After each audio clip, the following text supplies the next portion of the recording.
റജി ലൂക്കോസ്, ഞാൻ കരുതുന്നത് ഈ തെരഞ്ഞെടുപ്പിൽ പുനർജനിയും ലാവ്ലിനും അഴിമതി വിരുദ്ധമൊക്കെ ചർച്ചയാവുന്ന തന്നെ നല്ലത്. അതിനെയും ഈ പറഞ്ഞ പേപ്പറിലേക്ക് നല്ലതാണ്. കാരണം എന്താണെന്നറിയോ? ഇന്നിപ്പോ AK ബാലൻ പറഞ്ഞ ഒരു പ്രതികരണം ഒന്ന് കേൾക്കാവോ? ഏതെങ്കിലും രൂപത്തിൽ UDF ആണ് അധികാരത്തിൽ വരുന്നതെങ്കിൽ BJPയെ സംബന്ധിച്ചിടത്തോളം 2 ദിവസം കൊണ്ടത് സ്വാഹമാക്കും.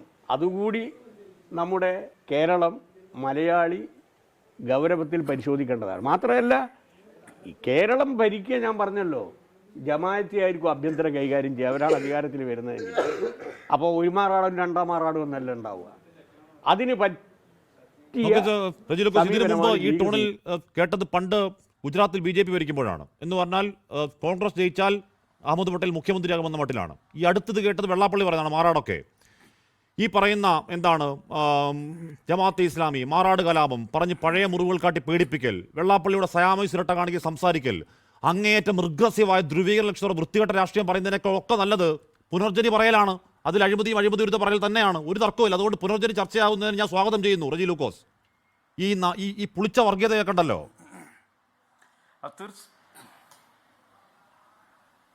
ഹാഷ്മി, എനിക്ക് ആദ്യം പറയാനുള്ളത്, ഈ രാജ്യത്തൊരു നിയമവ്യവസ്ഥയുണ്ട്, ഇതിനൊരു വിദേശ നയമുണ്ട്. വിദേശ നാണയ വിനിമയം ബന്ധപ്പെട്ട് നിരവധി നിയമങ്ങൾ ഈ രാജ്യത്തുണ്ട്.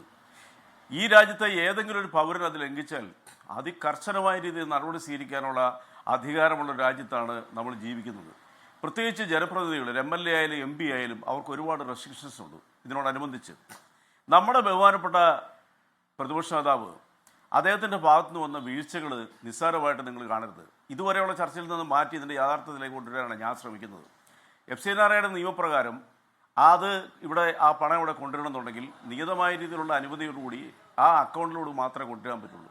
ബഹുമാനപ്പെട്ട പ്രതിപക്ഷ നേതാവ് തൻ്റെ വിസയിൽ അപ്ലൈ ചെയ്തപ്പോഴും കേന്ദ്ര സർക്കാരിന് കൊടുത്ത ആപ്ലിക്കേഷനിലും പറഞ്ഞിരിക്കുന്ന ഒരു സ്വകാര്യ സന്ദർശനത്തിനായിട്ട് താൻ ലണ്ടനിൽ പോകുന്നു. ഈ വിസയ്ക്ക് വേണ്ടി സ്പോൺസർ ചെയ്ത ഒരു മണപ്പാട്ട് ഫൈനാൻസ് എന്ന് പറഞ്ഞൊരു ഫൈനാൻസ് അല്ല, ഒരു ഫൗണ്ടേഷനാണ്. ഈ പറയുന്ന FC നാരായി അക്കൗണ്ടുള്ള ഒരു ഫൗണ്ടേഷനാണ്. അവർ ക്ഷമിക്കും, ഞാൻ ഇത് പ്രേക്ഷകർ കേൾക്കണം. എന്തുകൊണ്ട് സർക്കാർ നിങ്ങളിങ്ങനെ വേട്ടയാടി കൊട്ടേഷൻ എടുത്ത പോലെ സംസാരിക്കുമ്പോൾ പറയുന്നത് ഞാൻ നിയമത്തിൻ്റെ വഴിയിലൂടെയാണ് ആദ്യം സഞ്ചരിക്കാൻ ഉദ്ദേശിക്കുന്നത്. അവിടെ അദ്ദേഹം എത്തിക്കഴിഞ്ഞപ്പോൾ ബെർമിഹാം എന്ന് പറയുന്ന സ്ഥലത്ത് അവിടെ ഒരു മലയാളികളുടെ കൂട്ടായ്മയിൽ അദ്ദേഹം പറഞ്ഞ വാക്കുകൾ വീഡിയോ ഇന്നും സോഷ്യൽ മീഡിയയിൽ അദ്ദേഹം പറഞ്ഞതെന്താ, അദ്ദേഹം അവിടെ മുതൽ ഈ നിയമം, രാജ്യത്തിൻ്റെ നിയമത്തെ ലംഘിക്കുന്നു. അദ്ദേഹം പറഞ്ഞത് 2018 പ്രളയത്തിൽ നഷ്ടപ്പെട്ട പാവങ്ങൾക്ക് വേണ്ടി വീട് നിർമ്മിക്കാനും പാവപ്പെട്ട സ്ത്രീകൾക്ക് നഷ്ടപ്പെട്ട ഈ തയ്യൽ മെഷീനൊക്കെ കൊടുക്കാൻ വേണ്ടി നിങ്ങൾ 500 പൗണ്ട് വെച്ച് തരണമെന്ന് പറഞ്ഞു. It's fine. അതൊരു നേതാവിനെ സംബന്ധിച്ചോളം തൻ്റെ മണ്ഡലത്തിൽ ആർക്കും സഹായം ചെയ്യാനായിട്ട് വിദേശ മലയാളികളുടെ സഹായം നേടാം. പക്ഷേ അത് പ്രോപ്പർ ചാനലായിരിക്കണം. അങ്ങനെ അവിടുന്ന് വന്നിരിക്കുന്ന തുകയെന്ന് പറയുന്നത് 1,20,00,000 രൂപ. ഇത് അദ്ദേഹത്തിൻ്റെ പുനർജനി അക്കൗണ്ടിലേക്കല്ല വന്നിരിക്കുന്നത്. അപ്പോൾ നിങ്ങൾ ചോദിക്കും, അതിനെന്തിനാണ് പുള്ളിനെ പിന്നെ പഴിയാണെന്ന് ചോദിക്കും. അവിടാണ് ഈ എന്താ പറയുക, വളരെ വ്യക്തമായിട്ടുള്ള ചോദ്യം ഉയരുന്നത്. അദ്ദേഹം ഈ പറയുന്ന അങ്ങോട്ട് പോയതും തിരിച്ചു വന്നതും ഒമാൻ എയർവേസിൻ്റെ ഫ്രീ ടിക്കറ്റിലാണ്. ടാക്സ് കൊടുത്തവരാണ്. ഫ്രീ ടിക്കറ്റ് ആണെങ്കിലും ടാക്സ് കൊടുക്കണം. ടാക്സ് കൊടുത്തത് ഈ പറയുന്ന ഫൗണ്ടേഷൻ ചെയർമാനാണ്. ആ ചെയർമാൻ അദ്ദേഹം വേറൊരു അക്കൗണ്ട്, അതായത് മണപ്പാട്ട് ഫൗണ്ടേഷൻ വേറൊരു അക്കൗണ്ട് ഇതിനു വേണ്ടി പുനർജനിക്ക് വേണ്ടി ഉണ്ടാക്കി ആ ഫണ്ടിൽ നിന്നാണ് ഈ പണം ഇവിടെ വന്നിരിക്കുന്നത്. സോ ഈ അവിടെ ഇതെല്ലാം സംഗതിയാണ്. FCR അന്വേഷിക്കട്ടെ, അതിന് 1 വർഷം കാത്തിരിക്കണ്ടോ ചോദ്യം. ഇതെല്ലാം സംഗതിയോ? ഇതിലെ പ്രശ്നം എന്താണ്?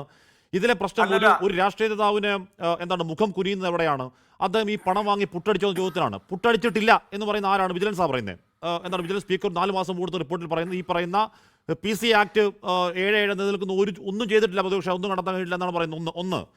2, താങ്കൾ ഈ പറഞ്ഞ മണപ്പാട് ഫൗണ്ടേഷൻ സാറേ, ഈ FCRA പരിശോധന കേന്ദ്രം MH നടത്തുന്ന ഒരു തലമുടി 10-70 കയറി പരിശോധിക്കുന്ന പോലെ അത്രയും കണിശമാണ്. അതായത് കഴിഞ്ഞ വർഷം മാത്രം ജീസസ് ആൻഡ് മേരി സൊസൈറ്റി അടക്കം പ്രധാനപ്പെട്ട 5 ഏജൻസികൾക്ക് ലൈസൻസ് നഷ്ടമായി. പോയ 2-3 വർഷങ്ങളുടെ കണക്കെടുത്താൽ 100 കണക്കിന് ലൈസൻസുകൾ റദ്ദായി. 54,600 രൂപയുടെ സംശയത്തിൽ ലൈസൻസ് നഷ്ടമായ ഏജൻസി ഉണ്ട്.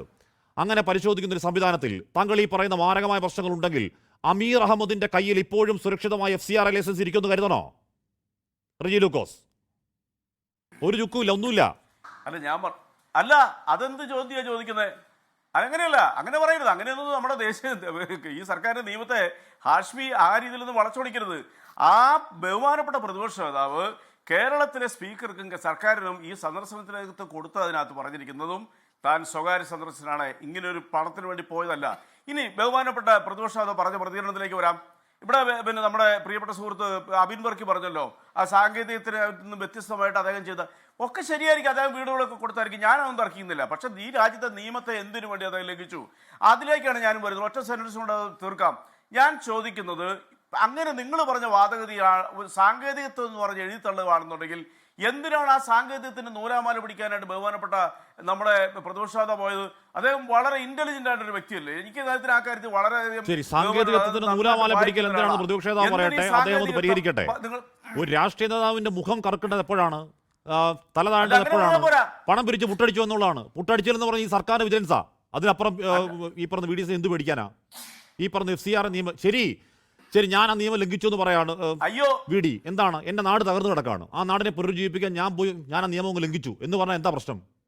റജി ലൂക്കോസ് രാഷ്ട്രീയ നേതാവ് എന്നുള്ള നിലയ്ക്ക് അതെന്തൊരു ചോദ്യം. 2 വീഡിയോ ഞാൻ അങ്ങനെ കഴിച്ചില്ല. ഇന്നത് എല്ലാവരുടെയും കയ്യിലുണ്ട്. ഈ വിഷയം ആദ്യമായിട്ട് ജെയിംസ് മാത്യു നിയമസഭയിൽ ഉന്നയിക്കുന്നു. ഈ ബർമിംഗ്ഹാമിലെ പണം ചോദിച്ചുകൊണ്ട് അദ്ദേഹം പരസ്യമായിട്ട് പറയുന്ന വീഡിയോ. ആ സമയം അദ്ദേഹം നിയമസഭയിൽ പറഞ്ഞെന്താ, 1 രൂപ ഞാൻ വിദേശത്ത് നിന്ന് പിരിച്ചിട്ടില്ല. പിന്നീട് ഒരവസരത്തിൽ അദ്ദേഹം പറഞ്ഞു, ഞാൻ വിദേശത്ത് നിന്ന് പണം പിരിച്ചത് എന്റെ നാട്ടിലെ ജനങ്ങളുടെ ആവശ്യം വേണ്ടില്ല എന്ന് പറഞ്ഞു. വൈരുദ്ധ്യം നമ്പർ 1. രണ്ടാമതൊരു പ്രതിപക്ഷ നേതാവ്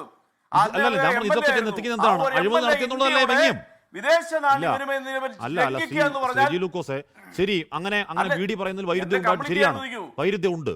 ആ വൈരുദ്ധ്യത്തിനൊടുവിൽ വെച്ച വീടുകളുടെ കണക്കെവിടെ എന്ന ചോദ്യത്തിനൊക്കെ വ്യംഗ്യം എന്താണ്? പ്രതിപക്ഷ നേതാവ് അഴിമതി കാട്ടിയെന്നുള്ളതാണ്. അതാണ് ഒരു രാഷ്ട്രീയ നേതാവ് ഭയക്കേണ്ടത്.